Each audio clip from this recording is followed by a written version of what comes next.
बिस्मिल्लाहिर्रहमानिर्रहीम, अस्सलाम वालेकुम। Welcome to another video. आज की वीडियो थोड़ी डिफरेंट होने वाली है, लेकिन मैं ज़रूरी समझती हूँ कि आज की वीडियो के स्टार्ट में ही एक डिस्क्लेमर दे दिया जाए कि ये मेरा एक पर्सनल पॉइंट ऑफ व्यू होगा, जो मुझे लगता है कि एक स्टॉक बहुत ज़बरदस्त परफॉर्म कर सकता है।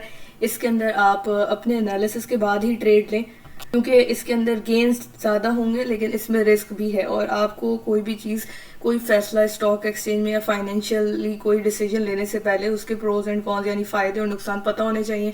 तो इसीलिए हम भी थोड़ा सा एनालिसिस करेंगे और जो है किसी एक डिसीजन पे पहुंचेंगे। मैं अपना ओपिनियन शेयर करूंगी, आप लोग अपना भी इस पे एनालिसिस कीजिएगा, फिर ही अपने कॉन्फिडेंटली अगर आप चाहें तो ट्रेड लीजिएगा। तो इसके अंदर जो आज मैंने स्टॉक सेलेक्ट किया है वो है Mughal iron and steels limited. ये जो कंपनी है, इसके जो क्लोजिंग हुई है उसके शेयर्स की, वो 71.13 पे हुई है, यानी कि 4 जुलाई। ये मैं सैटरडे को वीडियो शूट करी हूँ, तो ये फ्राइडे की जो क्लोजिंग है ये वो है। इसने नेगेटिव चेंज दिखाया है, यानी कि -3.1%। अगर पॉइंट्स में देखें तो 1.68 नेगेटिव में। अब इस कंपनी के अंदर चार्ट्स के अंदर कुछ चीज़ें नज़र आ रही हैं, और कुछ जो है फंडामेंटली आपको थोड़ा सा एनालिसिस कर लेना चाहिए, ताकि आपको पता हो कि कितना रिस्क है और रिवॉर्ड कितना है। अब इसके फाइनेंशियल्स पे आते हैं, जो हमें पीएसएक्स की वेबसाइट पे हम देख रहे हैं, तो ये एक ऑथेंटिक चीज़ होगी। अभी आप इसके अंदर सेल्स अगर देखें तो 2021 में 44 मिलियन थी इनकी, फिर 2012 में देखें तो 66 मिलियन हुई इनकी सेल्स, उसके बाद 67 और फिर 92। अब सेल्स तो बढ़ी है इनकी। 21 के बाद 22 में इनकी सेल्स बढ़ी, 22 के बाद 23 में ये थोड़ा सा डिफरेंस नज़र आया हमें, और फिर 24 में ज़्यादा पॉजिटिविटी हमें नज़र आई। उसके बाद हम जो आते हैं इनके प्रॉफिट आफ्टर टैक्स, जिसको पेड भी कहा जाता है, उसके ऊपर तो यहाँ पे 34 का फिगर दिख रहा है, यहाँ 54, यहाँ अगेन 34, यानी कि यहाँ से इधर 2023 में थोड़ा सा डिक्लाइन दिख रहा है। उसके बाद हम 2024 में आए तो हमें मजीद डिक्लाइन दिख रहा है। अब हम आ जाते हैं इसके ईपीएस पे, तो ईपीएस 11.16 था, फिर 2022 में 16.12, और फिर 10.37, और फिर 5.96, यानी कि ईपीएस मुसलसल कम हो गया है। यहाँ पे कम था, बेहतर हुआ था 2022 में, लेकिन 23 के अंदर फिर कम हुआ, और 24 के अंदर काफ़ी मेजर डिफरेंस नज़र आया हमें। अब इसके रेशोज़ की बात की जाए तो यहाँ पे आप ग्रॉस प्रॉफिट मार्जिन देख सकते हैं, वो भी हमें जो है बेहतर दिखा 2022 में, फिर 23 के अंदर डिक्लाइन आया थोड़ा, और फिर 24 में बहुत ज़्यादा डिक्लाइन आ गया। इसी तरह से हम इनके नेट प्रॉफिट मार्जिन को देखें तो उस पर भी हमें डिफरेंस दिखेगा कि 22 के अंदर बेहतरी आई, फिर 23 में थोड़ी ख़राबी हो गई, और 24 के अंदर मज़ीद जो है वो हमें डिक्लाइन देखना पड़ा। अब ईपीएस ग्रोथ की परसेंटेज में बात करें तो वो भी आप देख ही सकते हैं, यहाँ पे रेड रेड है तो ये नेगेटिव है, और फाइनली पीईजी यानी पैक पे आए तो उस पर 0.02 0.08 यहाँ पे बिल्कुल नेगेटिव हो गया, और यहाँ पे ये नेगेटिव में भी बढ़ गया, यानी कि फंडामेंटली ये चीज़ें अच्छी नहीं लग रही हैं। लेकिन टेक्निकल चार्ट्स के ऊपर मुझे क्या अपॉर्चुनिटी नज़र आ रही है वो मैं आपके साथ शेयर करती हूँ। तो फंडामेंटली तो बहुत ज़्यादा ये एक रिस्क शो कर रहा है। टेक्निकल अगर हम इनको इनके चार्ट्स पे देखें तो मंथली चार्ट पे आते हैं, और मंथली चार्ट पे मैंने कुछ वर्किंग की है वो मैं आपके साथ शेयर करती हूँ। ये बेसिकली आप लोग अगर मेरी वीडियोस को फॉलो कर रहे हैं तो एक चैनल फॉर्मेशन है, यहाँ पे एक चैनल टच मिलता है, यहाँ पे दूसरा, यहाँ पे तीसरा, यहाँ पे चौथा, और उसके बाद अब ये इधर जो है मेरे ख्याल है मुझे ये रिमूव कर देना चाहिए फॉर बेटर अंडरस्टैंडिंग। तो यहाँ पे आप देख सकते हैं कि अपर ट्रेंड लाइन जो है वो एक वैलिड ट्रेंड लाइन है। लोअर की बात की जाए सपोर्ट की, तो वो भी यहाँ पे एक 3 टचेस हमें मिल गए हैं। इनको बहरहाल रिमूव करते हैं ताकि क्लियर चार्ट रहे हमारा। तो आप देखेंगे इस मंथली चार्ट के ऊपर कि यहाँ पे प्राइजेस ने अपर चैनल फॉर्मेशन में, अगर मैं इसके चैनल को ब्रॉडन करूँ थोड़ा तो कुछ इस तरीके से होगा क्लियरली कि प्राइजेस हाई और हायर लो की फॉर्मेशन में थी, लेकिन अब ये थोड़ा सा डाउन आ गई हैं। यहाँ पे ये थोड़ा सा टाइम गुजार सकती हैं, इसलिए क्योंकि मुझे जो बात यहाँ पे नज़र आ रही है कि एक वाला हाई 2017 में इसने बनाया, उसके बाद जो इसने सेकंड हाई बनाया वो इसने 2021 में बनाया, और अगर हम 17 से 21 का फासला देखें हमारे पास टोटल डेज जो बनते हैं वो 1523 डेज बनते हैं।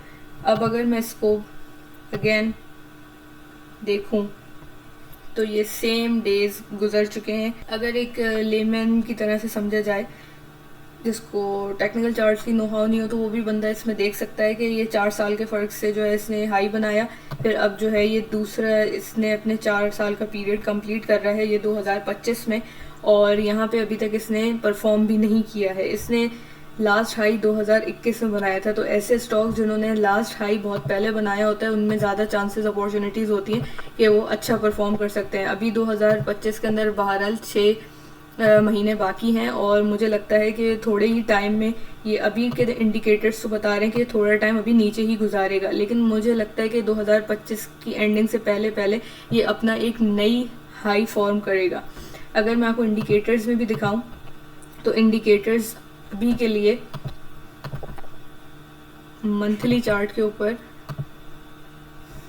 कंबाइन हुए हुए हैं। 10 डेज मूविंग एवरेज और 20 डेज मूविंग एवरेज कंबाइन हुई हुई है, और 10 डेज मूविंग एवरेज जो है 20 डेज मूविंग एवरेज को क्रॉस करने वाला है, यानी अभी थोड़ा टाइम ये नीचे ही इधर प्राइजेस रह के गुजारेंगी। जब ये इसको ब्रेक करता है तो हमारे पास एक अच्छी अपॉर्चुनिटी हो सकती है, इसको लेने की बन सकती है। इंडिकेटर्स पे आए, मैकडी को अगर हम देखें तो ये भी बता रहे हैं कि अभी थोड़ा टाइम इसको लग सकता है। ये मिडल में है, अभी ब्लू लाइन जब क्रॉस ओवर करती है तब हमें एक सिग्नल मिलता है। यहाँ पे हम RSI को भी देख लेते हैं। RSI में भी सेम सिचुएशन है, ये एक नो ट्रेडिंग जोन आप समझ सकते हैं उसमें है।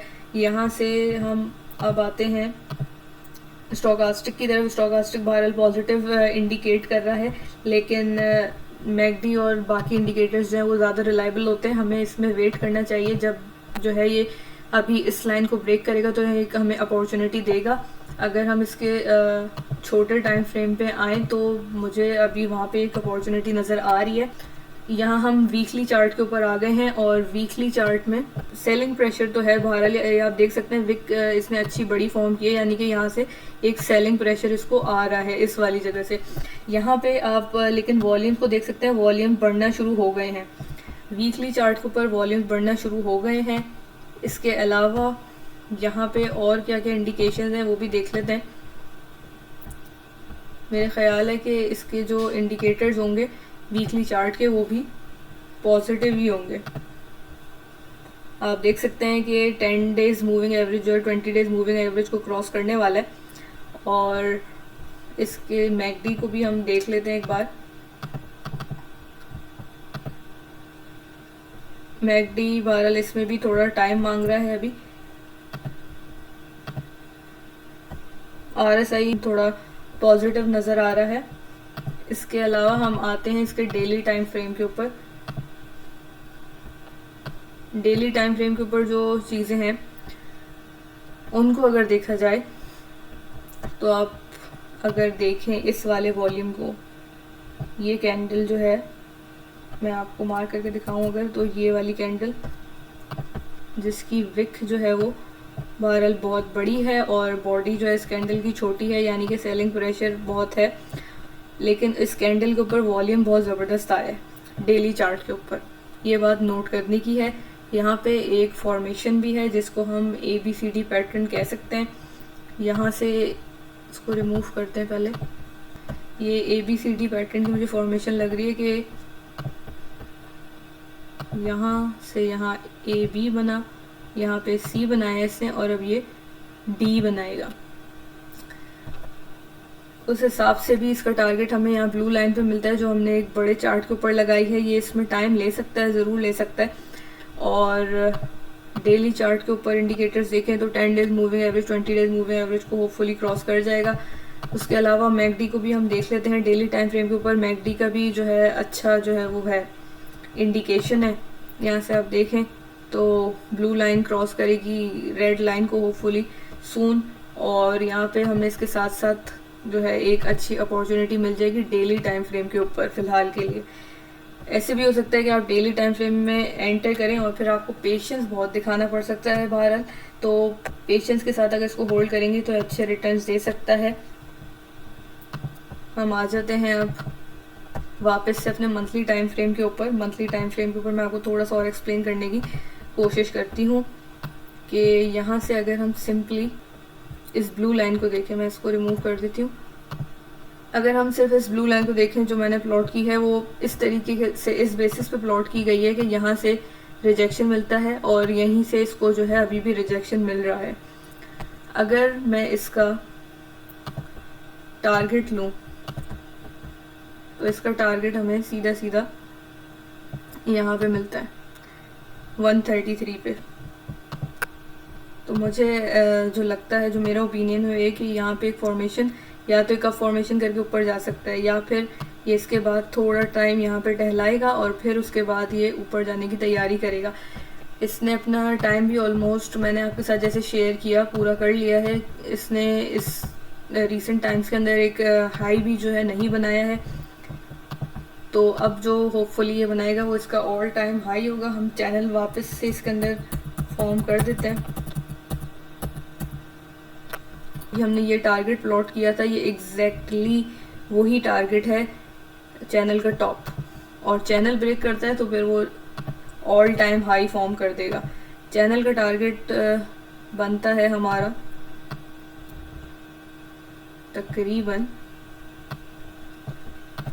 चैनल का टारगेट हमें मिलता है 207-208 के करीब का।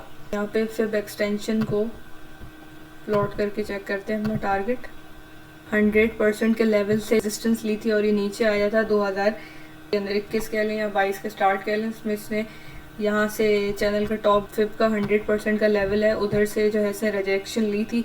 अभी जो है ये बहरहाल गोल्डन जोन के अंदर है और फिप के गोल्डन जोन के अंदर है। ये ब्लू लाइन, ये हमारा जो मिड ऑफ द चैनल की जो लाइन है, उसको क्रॉस करता है तो हमारा टारगेट चैनल का टॉप होगा, और चैनल के टॉप के बाद हमारा अगला टारगेट 205, और 205 को भी एक्सीड करता है तो अल्टीमेट जो इसका टारगेट है वो 252 होगा।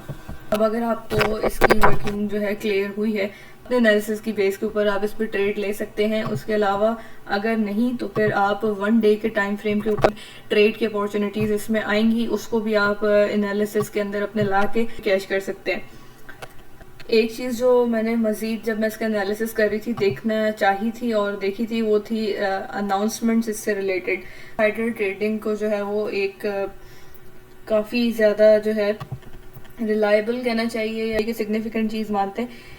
तो यहाँ पे देखा जाए तो 20 जून 2025 को इसमें इनसाइडर ट्रेडिंग भी देखी गई है, यानी कि स्लोली ग्रेजुअली दूसरे लोग भी इसमें एक्यूमुलेशन कर रहे हैं। जिस हिसाब से हमें यहाँ पे डेली टाइम फ्रेम का वॉल्यूम दिखा है और वीकली भी हमें जो है अच्छा वॉल्यूम्स नज़र आ रहे हैं, तो ये इंडिकेट करता है एज़ पर माय ओपिनियन कि इनसाइडर ट्रेडिंग भी हो रही है और एक्यूमुलेशन भी हो रही है। यानी कि जो स्मार्ट मनी है वो यहाँ पे जो है बाइंग कर रहा है या एक्यूमुलेशन कर रहा है। तो यहाँ पे भी परचेज हुई है, इनसाइडर ट्रेडिंग भी इसमें देखी गई है 10,000 शेयर्स की। ये मेरे ख्याल से आहिस्ता आहिस्ता इसके अंदर बाइंग होगी, मज़ीद भी लोग इसमें बाइंग कर रहे हैं। हमारा तो यही होता है कि जो हम देख रहे हैं एनालिसिस अपना करेंगे, उसकी बेसिस के ऊपर जो है हम उनके साथ अपना कैश लगा के थोड़ा बेनिफिट गेन करने की कोशिश करेंगे, क्योंकि बहरहाल हमारा जो होता है इन्वेस्टमेंट या हमारी ट्रेडिंग का जो फंड होता है वो उस लेवल का तो मैच नहीं कर सकता। तो हमें उनके साथ ट्रेड करते हुए थोड़ा फ़ायदा गेन करने की कोशिश करनी होती है। तो जो चीज़ें मुझे चार्ट पे नज़र आई मैंने वो आज आपके साथ शेयर की। इस पर लाजमी अपना एनालिसिस करें। कोई भी रिलेटेड क्वेश्चन हो तो उसको कमेंट्स में ज़रूर पूछें और वीडियो को लाइक करें, चैनल को सब्सक्राइब करें। नेक्स्ट वीडियो में मिलते हैं। अल्लाह हाफिज़।